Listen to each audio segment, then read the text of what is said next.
Final 25 जून हास्ते black day पालायनाय हास्ते BJP बाद Kesari doctor Shyamprasad Mukherjee थैमा सालनिसिम रुगै बिन आचेमा सालजरा दावसा जरतै सालचिबानि हास्ते बेबागै दालबेदालि तांबतां नाका हास्ते बीजेपी ऑन बिसिंगनो फाइनल 25 जून हास्तेनि जत्त हांकर रक कालो दिवस हायकबा ब्लैक डे पालायनाय बीजेपी अबदे हायनो हनै कक्तमा थुमनाय रंनि पुस्कांग दाराक सितांगै कक्ति सालो सायखना रका हास्ते बीजेपी नि याक्सो कास्को तापस पत्ता चाजिनो खबै कुमनि आदर আমরা আজকে আপনাদের আমন্ত্রণ জানিয়েছি মূলত 23শে জুন থেকে 6 জুলাই এই সময়টা প্রতি বছর ভারত কেশরী ডক্টর শ্যামাপ্রসাদ মুখার্জির জন্মদিন এবং বলিদান দিবস এই দুটো সময়ের মধ্যে 15 দিন এই 15 দিন সময় এই পক্ষকাল ব্যাপী সারা ভারতবর্ষে বিভিন্ন ধরনের কার্যক্রম অনুষ্ঠিত হয় ডক্টর শ্যামাপ্রসাদ মুখার্জিকে স্মরণ করে। আমরা জানি ডক্টর শ্যামাপ্রসাদ মুখার্জি ভারতীয় জনতা পার্টির জনক। আজকে ডক্টর শ্যামাপ্রসাদ মুখার্জির বলিদান দিবস। সেই বলিদান দিবসে সারা রাজ্যে বুথ ভিত্তিক সমস্ত জায়গাতে ওনাকে স্মরণ করা হয়েছে এবং এই যে পক্ষকালব্যাপী অনুষ্ঠান কার্যক্রম, সেই কার্যক্রমগুলো কি কি হবে তার একটা রূপরেখা আমরা আপনাদের সামনে তুলে ধরব।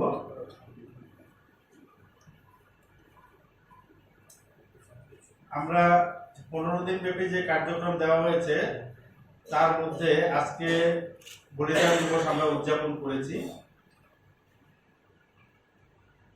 25শে জুন আমরা কালো দিবস হিসেবে পালন করি। এই দিনটাতে সারা ভারতবর্ষে তৎকালীন কংগ্রেস সরকার, ইন্দিরা গান্ধী প্রধানমন্ত্রী ছিলেন, অবৈধভাবে সংবিধানকে কাজে লাগিয়ে জরুরি অবস্থা জারি করেন এবং লক্ষ লক্ষ মানুষকে গ্রেপ্তার করেন, হাজার হাজার ভারতবর্ষের প্রথম সারির নেতৃত্বকে কারাগারে আবদ্ধ করেন। গণতন্ত্রকে জঘন্যভাবে 1975 সাল থেকে 1977 সাল পর্যন্ত জঘন্যভাবে গণতন্ত্রের উপর অত্যাচার চালানো হয়েছিল। তাকে কেন্দ্র করে এই 25শে জুন সারা ভারতবর্ষে বিভিন্ন কার্যক্রম হবে। আমাদের ত্রিপুরা রাজ্যে আমরা প্রত্যেক জেলাতে আলোচনা সভা হবে সমাজের বিশিষ্ট ব্যক্তিদের নিয়ে এবং সেখানে নির্দিষ্ট বক্তারা যাবেন, ইমার্জেন্সির উপরে বক্তব্য রাখবেন এবং সেখানে একটা প্রেস মিটও হবে। প্রতিটা জেলা 10টা জেলাতে সাংগঠনিক 10টা জেলাতে এই ধরনের 10টা কার্যক্রম হবে। এই ইমার্জেন্সি যে প্রোগ্রামটা, এই প্রোগ্রামটার মধ্যে যাদের উপর দায়িত্ব দেওয়া হয়েছে তারা আছেন, আমি আছি Shri Tapas Bhattacharya, Shri M.K. Nath state joint treasurer, doctor Ashok Sinha state vice president এবং doctor Jawaharlal Saha intellectuals convener. এটা হচ্ছে একটা কার্যক্রম।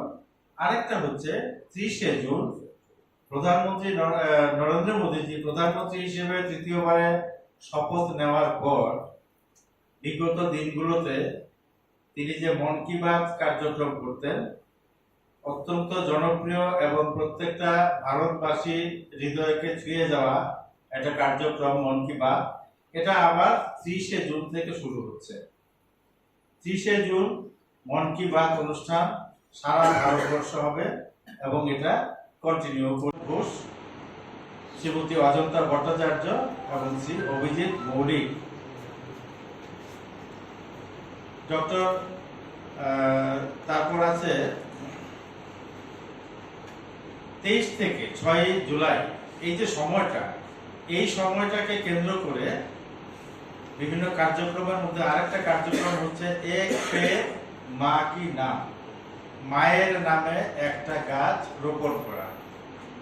এটা সারা ভারতবর্ষে হবে 23 তারিখ থেকে 6 তারিখ এই সময়ের মধ্যে, যখন যেখানে যে অবস্থা থাকবে সেই পরিস্থিতি অনুযায়ী কার্যক্রমটা হবে, বিভিন্ন সময় হতে পারে এই পক্ষকালের মধ্যে। তারপর আরেকটা কার্যক্রম হচ্ছে মতদাতা অভিযান যাত্রা, অভিনন্দন যাত্রা। মতদাতা অভিনন্দন যাত্রা অর্থাৎ যারা ভোটার হিসেবে যারা ভোট দান করেছে তাদেরকে অভিনন্দন জানানো হবে, তাদেরকে শুভেচ্ছা জানানো হবে। এটা ভারতীয় জনতা পার্টির কার্যকর্তারা, নেতৃত্বরা ভোটারদের কাছে যাবেন এবং তাদেরকে তারা যে এই গণতান্ত্রিক পদ্ধতি যে সম্মান জানিয়ে যেভাবে ভোট দান করেছে তাকে শুভেচ্ছা জানাতে তাদের সঙ্গে দেখা করবেন এবং তাদেরকে অভিনন্দন জানাবেন। 27 তারিখ থেকে, জুনের 27 তারিখ থেকে জুলাইয়ের 10 তারিখ এই সময়টার মধ্যে আরেকটা কার্যক্রম হবে, সেটা হচ্ছে extended state executive committee meeting. নির্দিষ্ট তারিখ হয়নি, তবে এই সময়ের মধ্যে হবে। এবারে এই সব এক্সটেন্ডেড অফিস বেয়ারার্স যে মিটিং, এই মিটিংটা একটু অন্যরকম হবে, অর্থাৎ একেবারে মন্ডল স্তর পর্যন্ত, মন্ডলের প্রতিনিধি পর্যন্ত এখানে অংশগ্রহণ করতে পারবেন। সাধারণত স্টেট এক্সিকিউটিভ কমিটি মিটিং এ জেলা স্তর পর্যন্ত সীমাবদ্ধ থাকে, কিন্তু এবার সেখানে মন্ডল স্তর থেকেও প্রতিনিধিরা উপস্থিত থাকবেন। বিস্তারিত আলোচনা হবে এই স্টেট এক্সিকিউটিভ কমিটি মিটিং এ। তারিখ নির্দিষ্ট হয়নি, তারিখ নির্দিষ্ট হলে আমরা জানিয়ে দেব। এর দায়িত্বে আছেন আমাদের state general secretary Shri Amit Lakshmi এবং স্টেট সেক্রেটারি শ্রী রতন ঘোষ মহোদয়। আমাদের এই যে পক্ষকাল ব্যাপী কার্যক্রম, এই পক্ষকাল ব্যাপী কার্যক্রমের রূপরেখা আমরা আপনাদের সামনে তুলে ধরলাম। এর মধ্যে যেটা সব থেকে গুরুত্বপূর্ণ বিষয়, 25শে জুন 1975 সাল থেকে 21শে মার্চ 1977 সাল ইমার্জেন্সি ঘোষণা করা হয়েছিল। আজকে কংগ্রেস সারা দেশে এবারে নির্বাচনেও তারা বলেছে যে ভারতীয় জনতা পার্টি সংবিধান পরিবর্তন করতে চায়। 400 বেশি সিট পেলে তারা সংবিধানকে পরিবর্তন করবে এবং সংবিধান পরিবর্তন করে আরক্ষণ সংরক্ষণের যে বিধানটা আছে সেটা তুলে দেবে, এই একটা প্রচার তারা চালিয়েছিল। কিন্তু ভারতবর্ষের সংসদীয় গণতন্ত্রের ইতিহাসে 1975 সাল থেকে 77 সাল এই সময়টা যেভাবে সংবিধানকে পদদলিত করা হয়েছে, ইভেন সংবিধানের যে প্রিএম্বল সেটাকে পর্যন্ত কংগ্রেস পরিবর্তন করে দিয়েছে। আজকে তারা সংবিধানের হয়ে কথা বলছে, সংবিধান রক্ষার কথা বলছে।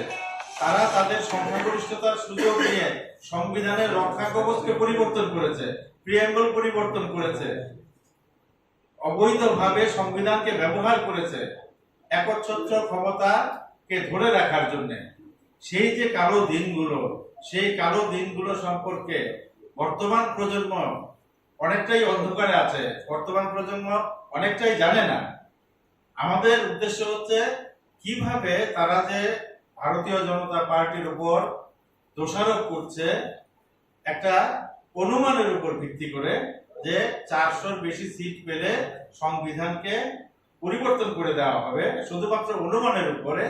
অথচ এই কংগ্রেসের সরকার, কংগ্রেসের নেতৃত্বে সরকার অতীতে কিভাবে সংবিধানকে পদদলিত করেছে, সংবিধানের অপব্যবহার করেছে, সংবিধানকে পরিবর্তন করেছে এবং একচ্ছত্র ক্ষমতা ধরে রাখার জন্য বিরোধী দলের উপর কিভাবে নির্যাতন চালিয়েছিল, সেই বিষয়গুলো এবার জেলা ভিত্তিক 25শে জুন জেলা ভিত্তিক প্রত্যেকটা কার্যক্রমের মধ্য দিয়ে আমরা সাধারণ মানুষের কাছে তুলে ধরার সিদ্ধান্ত নিয়েছি। এটা আমাদের কেন্দ্রীয় কমিটির নির্দেশ। আলোচনা এতটুকুই। আপনাদের যদি কোনো প্রশ্ন থাকে আপনারা করতে পারেন, অবশ্যই আমি জবাব দেওয়ার চেষ্টা করব।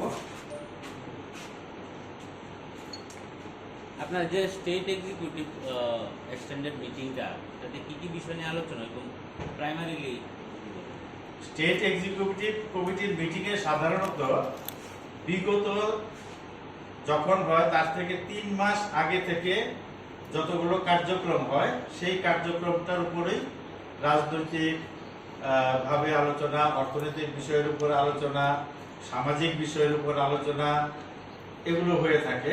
তবে এবার এটা একটু ব্যাপকভাবে হবে, কারণ যেহেতু লোকসভা নির্বাচন গেছে, সামনে পঞ্চায়েত নির্বাচন আছে, স্বাভাবিকভাবে এই বিষয়গুলো আসবে, রাজ্যের পরিস্থিতি নিয়ে আলোচনা হবে।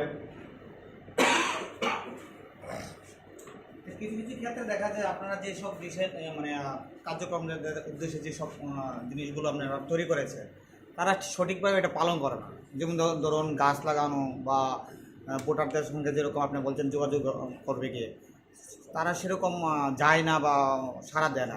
সেটা নিয়ে কোনো ব্যবস্থা আছে আপনাদের যে কার্যক্রমটা করা হচ্ছে না? আমাদের কাছে এই ধরনের কোনো খবর নেই, কারণ আমরা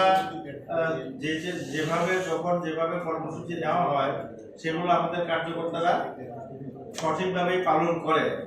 এই যে আমরা যতটুকু জানি এই ধরনের পালন করে না, এই ধরনের কোনো খবর আমাদের কাছে